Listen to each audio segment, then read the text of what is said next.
What did I just do here? As far as a discussional technique, what did I just take you through?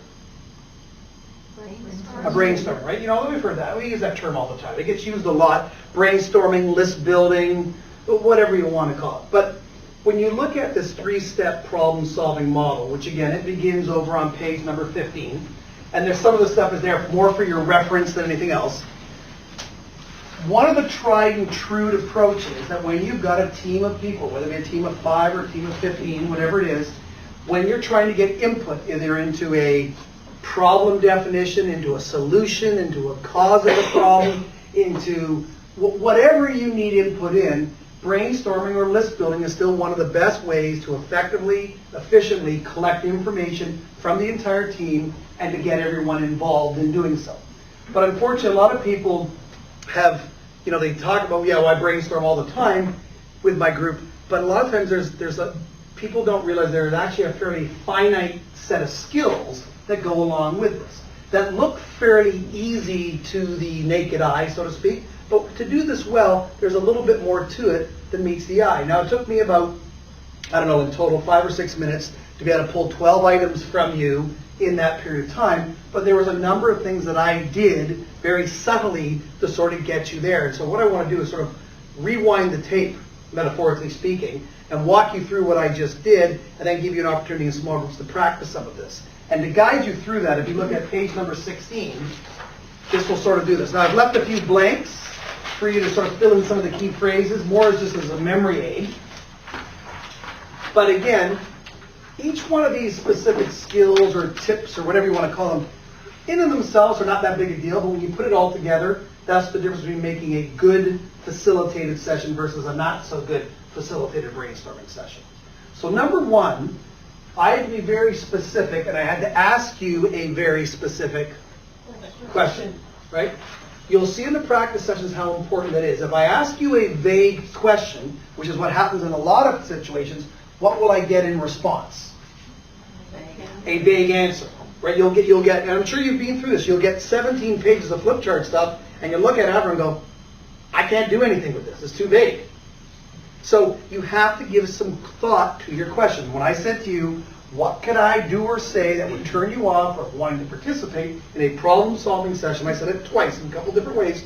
It was very clear to you, okay, we know what he wants. How did I know that? Because tip number 2 is I gave you a minute or so to think about it and write it down. Key tip, money tip. If you do nothing different in your next brainstorming session, get your people to write down, give them 30 seconds to write down their ideas first. Why do you think there's value from a process perspective and a team perspective to have people write down their ideas? You remember them. Remember them?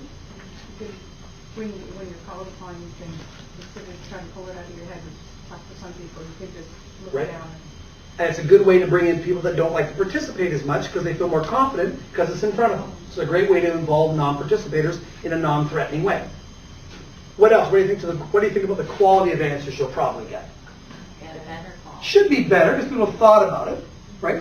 So, and also what it does is it speeds up the process, and you'll see that there's some value in that as well. So writing things down before you actually go into the discussion and the capturing is a really good plan. Number 1, ask a specific question. Number 2, give people a minute or so to think about and write it down.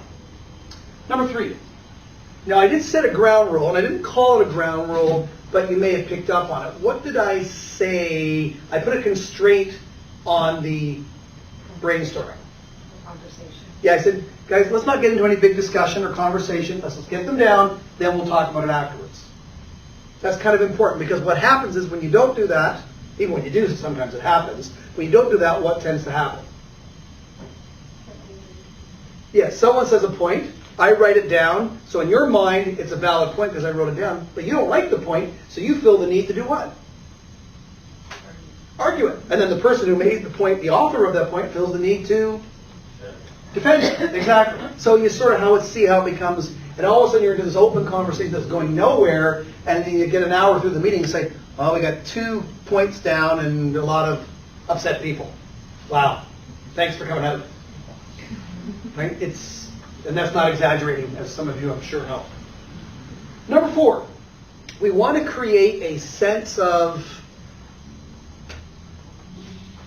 oh, I heard it, urgency. And when you're doing this, number 4 is, as a general rule, we're trying to create a sense of urgency, meaning we want to move this along reasonably quick. And again, the question begs why? Why do we want this process to move fairly quickly? What do you think? So we can get on to the next thing. One is just so we can get on to the next part, for sure. If it drags too much, what will adults do in too much downtime mentally? Yeah, well, they'll either do one of two things. They'll overthink something, probably not what we're here for. Yeah, your brain will go on a little mental trip to the Bahamas or somewhere nice and warm, or you'll fill it. You'll fill the space with extraneous talk. So we want to keep it moving fairly quickly so we don't allow it to go off track with people thinking and daydreaming and arguing and everything else. So the point under number 4, which is create a sense of urgency, then it says how. So these are the little things I did once we got into the discussion that moved you through this process. Now, simple things, there's no rocket science here, but they're important little things. Number 1, or the first check mark, is I wrote quickly. Right? And again, you notice I just sort of, cutting off speaker. Next, versus, C, U, T, 2 T's, I. How many people in the Bahamas? Hand up. I'm exaggerating, obviously, a little bit to make my point, but you want to keep it moving. But some of you are saying, yeah, but you wrote quickly. But Tony, that's horrible handwriting. It's terrible. So what? And I say that honestly. This is not a presentation skills course. If that was the case, if I needed to show this, I would have put it on my PowerPoint. This is, you're capturing stuff while it's quick. Hey, if you can write neat and fast at the same time, more power to you. Most people can't, myself included. I can't write neat anymore when I'm slow, but that's beside the point. So yeah, write quickly. The second point was take an assertive physical stance. That sounds kind of funny. It sounds kind of in your face. But if you notice, the stance for the most part I'm up here is like this. Next. This says something to you about urgency. That says something a lot different than me standing here. Okay. When you're ready, just get all after you. Exaggerate a little bit to make my point. But this is okay. We don't have all day. So it's little things, again, by themselves don't mean that big a difference, but together. Motivate the team with value-neutral prompts. This is kind of an interesting one people find. And again, as I said, I didn't mention this, but I mean, this comes from years of doing this stuff in the real world, training world, business world, whatever. You learn these little techniques and tricks after a while. What do I mean by motivating people with value-neutral prompts? Is it like not weighing, oh, that fits or that doesn't fit, just throw it up there? Yeah, you're not giving it a good, great. Now, a lot of facilitators say, well, I have to do. They give me an idea. Great, good. It encourages people. Yeah, it does. I don't disagree with that. Problem is, especially when you're doing this with a large group, what's eventually going to happen? You can guarantee it. Somebody's going to put something up there that isn't good, and you're going to not say anything. And you're going to forget it, or it's going to be like, great, good, excellent. Yeah, thanks. Perfect. Now again, I exaggerate to make a point, but yeah, all of a sudden you're going to hear a dog, and it's going to come out in your voice, and they go, and people get all worked up on that stuff. You know it as well as I do. All of a sudden in the hallway there'll be discussions, oh, he didn't like my answer as much as he liked yours. Like, people get all worked up on that stuff, right? I'm not saying it's bad or good, but that's the real world. So you know what I've just found? Next. Anything else? Any more? Thank you. Any more? What else?